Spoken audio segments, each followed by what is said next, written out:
How was it? How was your presentation? Yeah, it's good. Yeah. Do you want me to look at you or the camera? Sorry, at you. Okay, yeah. Yeah, no, it was good. When you're presenting it to an audience where English isn't their first language, you're always worrying, will they get my jokes and will they laugh in the right places? And they did, so that was fine. Yeah, it was good. Yeah. You are an expert on building up online audiences. I'm sorry that my questions will be pretty basic, but for the people, it's intended for the people who are not attending the conference. Mm-hmm. What is your receipt? How to or your recipe how to build up online audience? Okay, so my thoughts have changed on this over the years that I've been teaching it, but I think it's about building an audience of people who follow your content and your work and are interested in what you do. Ultimately, we do it generally because we want them to buy something from us in the future. So it's about building a relationship with people over time.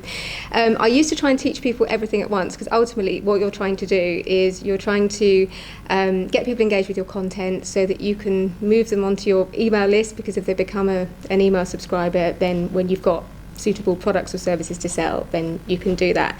And how you do that is you usually attract them through social media, then you move them to your website, and then you get them onto your email list, and then hopefully you can convert them into customers. But what I found was I used to try and teach everybody how to do all of this at once, and I've realised that actually that can be quite hard to try and get all of that into place. So now I generally say build an audience on social media first, because actually a lot of it is about understanding what content engages people. So if you understand what kind of content is going to engage your audience, what they're going to be interested in, what's going to get them crucially to talk back to you, then you can then translate that into blog content or podcast or YouTube or something like that, and then you can translate that into email marketing. Does that kind of make sense? So it feels like there's a journey to go through, yeah. I'm sure it's almost impossible to generalize, but if I would pose this question, what kind of social media platform shall we look at first? What is the most important now? And the second question for this, are you able to follow all the new media platforms that are always springing up and bringing the audience of the youngest generations? Yeah, I think it's important that you are on the platform that your ideal customers or clients are on. Sure. So if you're on Instagram but your ideal customers and clients aren't there is no point. However, I would say that Instagram, if I was going to advise anybody to grow on any platform at the moment, it would be Instagram. And one of the reasons is because of the different mediums. So obviously you've got your grid, so you've got the visual side of it and the captions. Then you've got IGTV, so you've basically got a kind of YouTube there as well. And you've also got stories as well. And I think that people are so much more engaged now with much more rough and ready kind of personal content that feels more real to them, and Instagram actually does offer you all of that in one place, and you can kind of like direct people around the platform to different parts of it. However, if your ideal clients aren't on Instagram, I wouldn't advise it, but I would say in many cases that's probably the place to grow. Another platform which is it surprises people actually how successful it can be is LinkedIn.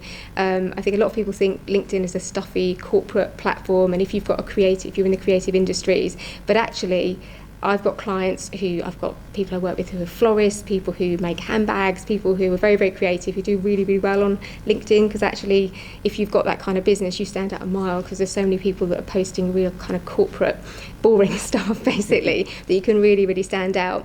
I think it is hard to keep up with all the new platforms, and I do my best to keep up with it, but there's new things springing up all the time. But I would say ultimately it has to be where your prospective customers and clients are. And also I would say, and this is one of the things I covered in my talk, is don't feel you have to be on every platform. It's better to be good on one platform, really good, and then you can add new platforms on as you get better, than to be rubbish on 4 platforms basically. Parallel to your presentation on the other hall, there was a security expert, Mr. Rabel, who was talking about security risks and what should we be worried about when using social platforms. Do you have any advice on that? So in terms of trolling or that kind of thing? Shall we be worried about our own personal data and so on, and shall it be incorporated into our maybe marketing strategies?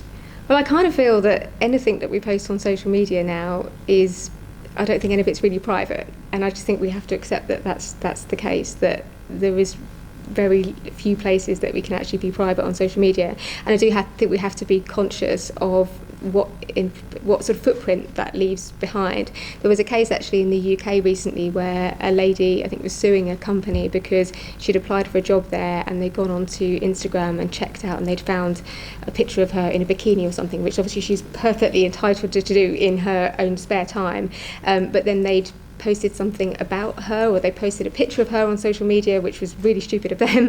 And I think it's just about all of us just being really aware that anything we post online, or even anything we put in a private message, could be shared. And I think it's just something we have to be so conscious of. And I think rather than sort of preventing it in a way, we just have to accept that we don't really have that privacy, and if we wouldn't want somebody to publish it online, if we wouldn't want somebody to share it, we shouldn't say it, basically.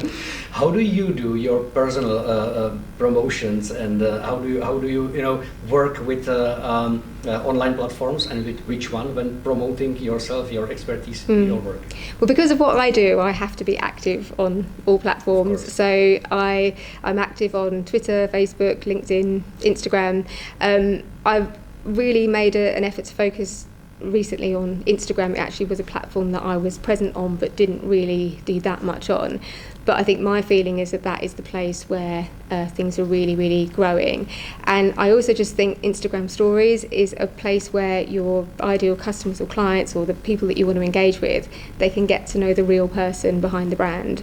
And I think people really, really want that. And I think even in big agencies or even in smaller agencies, often there's this feeling that we have to be corporate and we have to hide behind a logo, but actually I think people want to have conversations with brands, they want to see the people behind the brands. And I think Instagram, and particularly Instagram stories, it's really exciting to see where all of that is going, I think. Will we see on your Instagram something from this conference? Yes, yeah. I've already posted about it already. When I got here, I showed people inside my minibar in my hotel, and that's the thing. Like, who would think anyone would be interested in seeing inside the minibar? But obviously, because Instagram Stories has poll functions and questions that you can ask, everybody is extremely interested in the minibar in my hotel, and they will be extremely interested in what I'm doing while I'm here. And I think that's the thing we have to remember, is that people are people, even in business, and they want to know about the person, they want to have conversations.